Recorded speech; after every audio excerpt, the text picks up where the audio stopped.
On the afternoon of April 14, 1944, Victoria Dock in Bombay was operating at the frantic pace you'd expect from a major port during the Second World War. Dock workers were rushing to load and unload heavy supplies to support the Allied war effort. Sitting quietly at the docks among the chaos was the SS Fort Stikine, a massive merchant vessel that looked identical to dozens of other cargo ships anchored in the harbor that day. But below deck, completely hidden from the port authorities and dizzy workers, this specific ship was holding a highly volatile inventory. While the city's defenses were braced for an external attack, the actual threat was already tied to the pier, resting silently inside the ship's hull. Part of that manifest included roughly 8 million pounds worth of solid gold bullion, stacked in the dark. Those heavy gold bars were completely unsecured, sitting shoulder to shoulder with thousands of tons of highly reactive raw materials.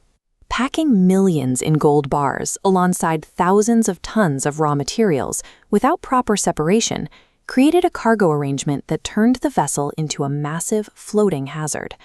The ship's cargo logs reveal a massive volume of combustible material on board, starting with hundreds of enormous, dry raw cotton bales packed tightly together. Right next to that dry cotton sat thousands of heavy metal drums filled with lubricating oil, a highly potent liquid accelerant. This isometric view identifies the most dangerous component: stockpiles of heavy military explosives packed directly against the cotton and oil. You have dry fuel, a liquid accelerant, and massive munitions. If the cotton catches fire, the oil triggers the explosives. The SS Fort Stikine's manifest essentially functioned as a blueprint for a catastrophic detonation. The warning sign arrived as a thin wisp of smoke curling from the lower cargo hold. Port workers and local fire crews spotted it, but assuming it was a routine trash fire, they approached the situation casually, unaware of the specific cargo burning below. Down in the hold, the fire was already accelerating. The flames chewed rapidly through the dry cotton, breached the metal oil drums, and morphed into a roaring, confined inferno rushing straight toward the munitions pile. By treating a complex chemical hazard like a common fire, authorities squandered the only window of time they had to flood the ship and stop it.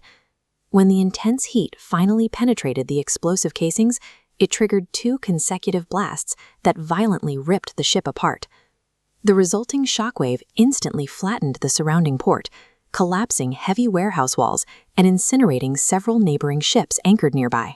As the hull disintegrated, the force of the blast picked up the 8 million pounds of stored gold bullion and launched it thousands of feet into the air, sending heavy gold bars raining onto Mumbai.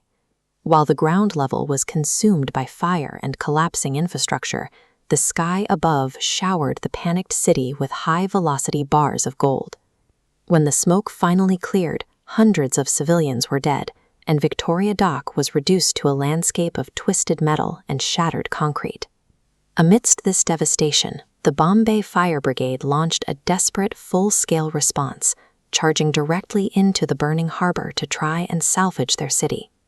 They fought against an uncontrollable inferno, and 66 of those first responders lost their lives in the effort. These casualties were the fatal cost of poor safety standards in how the ship's hazardous cargo was loaded and separated. The explosion exposed severe flaws in global shipping, forcing maritime authorities worldwide to overhaul their regulations regarding the separation and handling of hazardous materials. Today, India honors the sacrifice of those 66 men by officially marking April 14th as National Fire Service Day.